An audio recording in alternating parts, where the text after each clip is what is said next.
2 of DAC Trade Show Manager setup.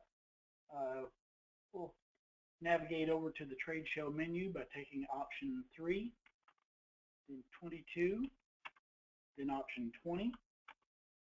And we'll cover a couple of things in this session. We'll touch a little bit on vendor grouping again, also item grouping within a booth, and indicate some things that happen when you use points instead of allowances or off-invoice discounts. So let's start by just doing a quick refresher here. I'll take one option to go to Trade Show, and then I do a B beside my active trade show that we used in the last session. Our booth number 3 is set up for as a vendor group instead of an individual vendor, so it's multiple vendors involved. And to refresh your memory, to put a V beside that booth, I can see the vendors that are involved. Of course, you can add and delete vendors out of that grouping from here. One thing I did want to point out while we're still on here is you can give the group a name. If you don't give it a name, it's just it will contain the text that just says vendor group, and that's all it will say. But to give it a name, when you first set a group up, it prompts you for a name, but if you want to change it or you didn't enter a name in the beginning, if you put a G beside a booth that has a vendor group, it brings you to a place where you can change the name. So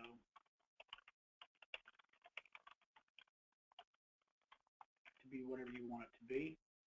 So you see that changes it, but because that change gets reflected on some recaps and things of that nature. So that's how you would do that. And just to finally touch on one last thing for vendor grouping, if I go to the purchasing menu,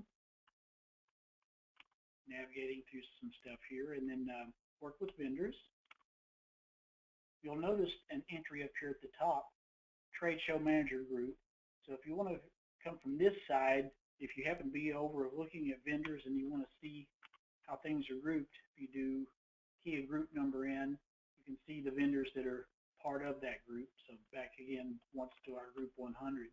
If you do a 2 to edit a vendor, you'll see you can change that Trade Show Manager grouping directly in here. It is an input field. So just as another way to get to it, you can get to it directly from within Trade Show Manager, but that's just another way if you happen to be over in the purchasing side of life and need to look at things. So I'm going to go back now to our Trade Show menu. So that's a little bit about that. So let's now look at another type of grouping, and this is a booth item grouping. So if I do a B beside my show and come down here, so I've added a couple more items in under my Hershey booth, which was booth number 1. So I'll do an I beside that to show the items. Now if I want to come in here and say, for instance, I wanted to affect the sequence in which items appear. The default sequence is they sort down by vendor number and then by item description. So that's how they'll appear in the booth and on a printed document. That's the default setting. But if you want to change that the sorting method a little bit, obviously this Reese's Fast Break is going to sort, an R comes after H in the alphabet. So let's pretend that we want to drive this Reese's Fast Break up to the top of the stack of items listed for the booth. So you have group numbers you can use, and each booth has its own unique set of group letters that can be assigned. So if you use Group A in booth 1 might be one thing, and Group A in another booth is a completely independent thing. So it is by booth. If I put an A here by this Reese's Fast Break, you'll see that my group is not defined. We're doing this to validate and make sure that people have some form or some a plan in place, if you will. So if I press F10, I can set up a booth grouping. So let's do that. F10 brings me to a screen that looks like this. Now you'll want to put your booth number and the group number, and then you have the opportunity to define it. So I'm going to say booth number 1, and I want to define Group A. So it sees that that's not defined yet, so I'm going to say, yes, I do want to add that. So now I can come down here and I can say,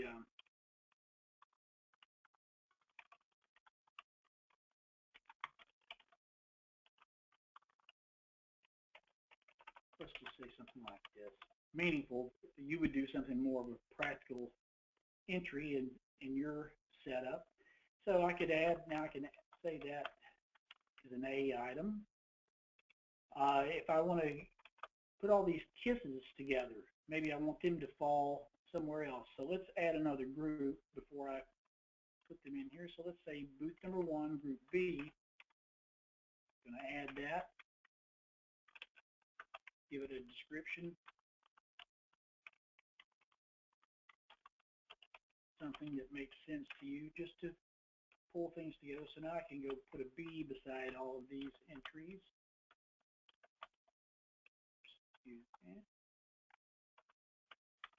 So there. So that what will happen now is when booth listing appears, the Reese's Fast Break will appear first, followed by the Hershey Kisses.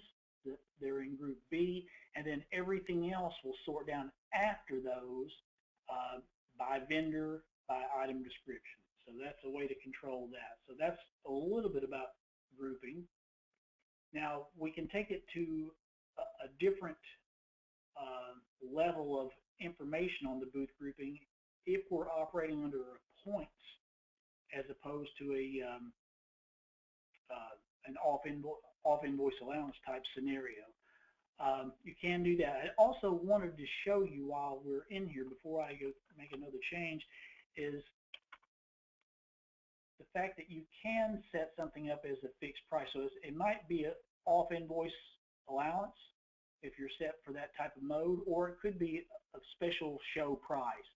And just as informational, if you put a special show price in here and say it's, for instance, it's a tobacco type item, this would be a special price for a tobacco item, a fixed price, and then it will go ahead and calculate out and display on the booth for the customer if there are any applicable tobacco taxes or stamp taxes for cigarette items, something of that nature that comes. So that does get laid on and applied afterwards. So this would be like a starting point base that you would work from. So I just thought I needed to mention that. And it will distinguish on the booth entry. You'll see all this stuff when we actually do a session showing what the booth operator sees in the web browser. So that's a little bit about that. I'm going to jump back over here. I'm going to come to the main option here, option number 1. I'm going to press F20. I'm going to jump over here and I'm going to switch over to points instead of allowance or cents off discount to show you some differences here. So I'm going to go back down, drill into booth, and I'm going to look at items within the Hershey booth. And now under a points scenario, you'll notice now there's another field that's opened up here. So I can actually put points in, and so that would be every time they buy 1 unit, they would get X amount of points. So say, for instance, on this one, they might get, let's call it 100 points. And these up here, they might get 75 points for that one, 85 points for that one, 95, just whatever the scheme happens to be that you have in mind. And then for the other items, they might get some points as well. And some items could be left out. So if you do a setup like that, so now you have some points set up in there. If we look at these booth groupings, when you're operating under points, you have some other possibilities that open up to you. So I'm going to press F10 here to go back and look at our booths, our groupings for the booth. And you'll notice now that we're under the points scheme, we have some other entries have opened up out here for us. And essentially what you can do is, like under the Kisses group, you can say if you buy all 3, because we had 3 items in our Kisses group, if you buy a minimum of 3 items, and so this minimum type is always either an I for items or a Q for quantity. So if you buy a minimum of 3 items, you'll get an extra bonus of 1,000 points, something of that nature. Actually, I think that I've gone a little too high there, so let's say it's 900 points. We don't allow quite as big of a bonus in there for that. So let's do that, 900 points. And you notice it's carried out into decimal places, just like a dollar value. The main difference is this doesn't come off invoice. This is accrued for you to do something else with. Tickets for a drawing, however you arrange that in your system. So that would be the bonus if they buy 3 items. I could also have made it be, buy a minimum quantity of at least 50 of a quantity across all items in this group, and you will get a bonus of 500 points. So something of that nature. So that's a little bit about that, grouping and points and what some of the distinguishing differences are between those. And we'll show you what that looks like when we look at the actual operations in a browser, how that appears, how it's displayed, and so forth, and how you can distinguish the differences between those. So that's pretty much what we wanted to cover in this extra little session. So onward and upward, the next session will be from the browser perspective, showing how you can do some administrative type tasks, and then we'll have another session that shows what the booth operator will actually see and how they interact with the system. Thank you for listening.